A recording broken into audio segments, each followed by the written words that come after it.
En el corazón del desierto, donde el sol brilla inclemente sobre dunas infinitas y las noches se iluminan con un cielo estrellado que parece rozar la tierra, se alza la ciudad de Meca.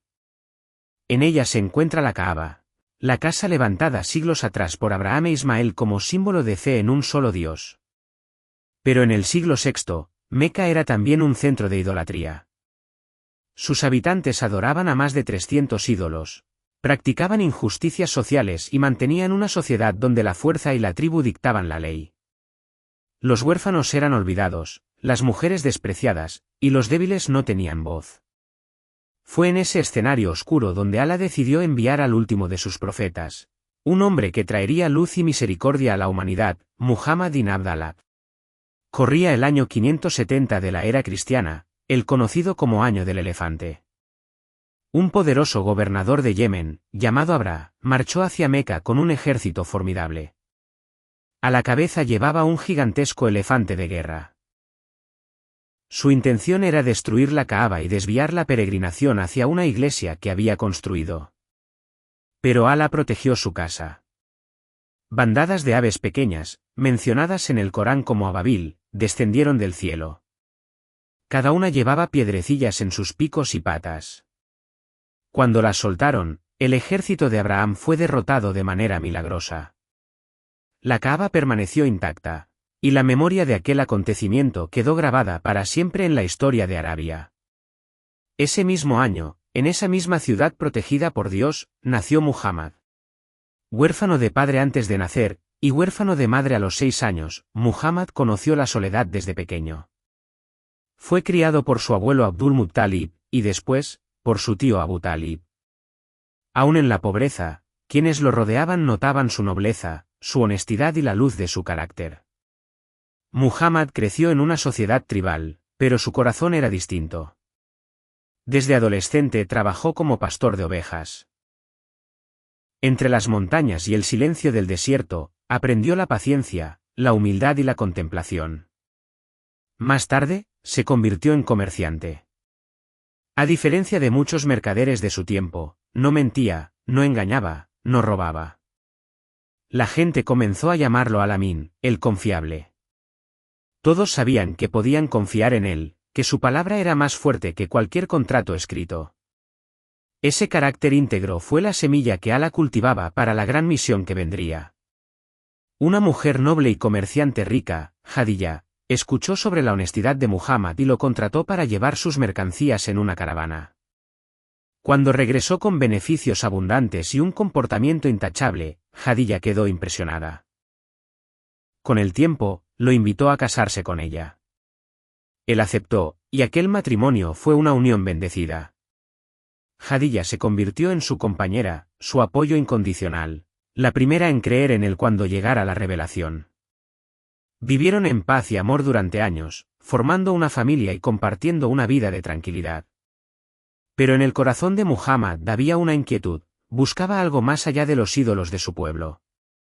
A los 40 años, Muhammad comenzó a retirarse en soledad a la cueva de Hira, en el Monte de la Luz. Allí meditaba, reflexionaba sobre la creación y rogaba al Creador. Una noche, en medio de ese retiro, el ángel Gabriel se le apareció y lo ordenó. «Lee». Muhammad, temblando, respondió, «No sé leer». De nuevo, el ángel lo abrazó y repitió, «Lee, en el nombre de tu Señor que creó». Creó al hombre de un coágulo. «Lee». Y tu Señor es el más generoso, que enseñó con la pluma, enseñó al hombre lo que no sabía. Ese fue el inicio de la profecía. Muhammad regresó a su casa temblando. Jadilla lo abrazó y lo tranquilizó, Dios jamás te abandonará. Tú ayudas al necesitado, cuidas a los huérfanos, honras a los invitados y defiendes la verdad. Dios nunca te dejaría solo. Jadilla fue la primera creyente. Después le siguieron Abu Bakr, su mejor amigo, Ali, su primo aún niño, y Zayd, su hijo adoptivo. El mensaje era claro, adorad a un solo Dios, no tengáis socios, practicad la justicia, defended al huérfano, respetad a la mujer y sed misericordiosos.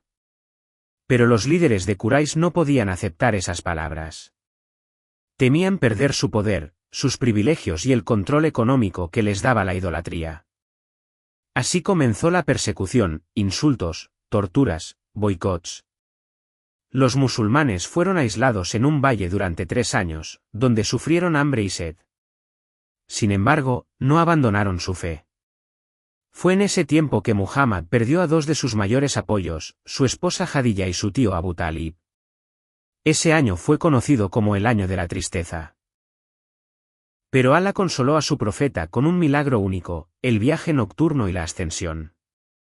En una sola noche, Muhammad fue llevado de Meca a Jerusalén, y de allí ascendió a los cielos, donde habló con los profetas y recibió el mandato de la oración de 5 veces al día. Con la persecución cada vez más intensa, Alá abrió una nueva puerta. En la ciudad de Yatrib, más tarde llamada Medina, un grupo de habitantes aceptó el Islam y ofreció refugio al profeta y a los musulmanes. La emigración, conocida como la Hégira, marcó el inicio de una nueva etapa. En Medina, Muhammad construyó una comunidad basada en la fe, la justicia y la solidaridad. Hermanó a los emigrados con los ansaríes, los ayudantes de Medina. Redactó la primera constitución que garantizaba convivencia entre musulmanes, judíos y otros grupos, y se convirtió en líder espiritual y político. La nueva comunidad no estuvo libre de desafíos. En Badr, los musulmanes, siendo pocos y mal armados, derrotaron milagrosamente a un ejército mucho mayor. En Uhud, en cambio, sufrieron una dolorosa derrota por desobedecer órdenes estratégicas, y el profeta fue herido. En la batalla del Ahzab, las tribus se unieron contra Medina, pero Alá protegió a los musulmanes con una tormenta que desbarató al enemigo. Cada batalla fue una lección: paciencia, confianza en Alá, obediencia y perseverancia. Tras años de enfrentamientos, se firmó el Tratado de Hudaybiyah, que permitió a los musulmanes peregrinar a la Kaaba en paz. No mucho después, Quraysh rompió el pacto, y Muhammad marchó hacia Meca con un ejército de 10.000 creyentes. La ciudad que lo había rechazado y perseguido se rindió sin resistencia. Muhammad entró en Meca con la cabeza inclinada en humildad. Se dirigió a la Kaaba, destruyó los ídolos y proclamó: la verdad ha llegado, y la falsedad ha desaparecido. A sus antiguos enemigos no los castigó, sino que los perdonó diciendo: id, sois libres. Ese día, la misericordia triunfó sobre la venganza. En el año 632, durante su última peregrinación, el profeta reunió a miles de musulmanes en el monte Arafat y pronunció su sermón de despedida. Recordó que todos los hombres son iguales, sin importar su raza o su origen. Reafirmó los derechos de las mujeres, condenó la usura y la injusticia, y dejó como legado el Corán y su ejemplo de vida. Poco después, cayó enfermo. Pasó sus últimos días en Medina, en casa de su esposa Aisha. Murió con la cabeza recostada en su regazo, pronunciando la Shahada: no hay más Dios que Alá. Así concluyó la vida de Muhammad, el huérfano que se convirtió en guía, el hombre perseguido que se transformó en líder, el profeta que trajo misericordia al mundo.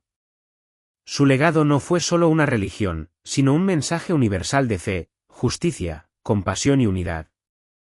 Hoy, más de 800 millones de personas siguen su camino, recordando sus palabras, sus acciones y su ejemplo.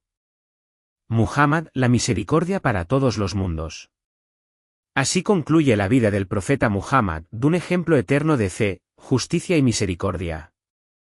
Si este relato te ha inspirado, suscríbete al canal y comparte este vídeo para seguir difundiendo su mensaje.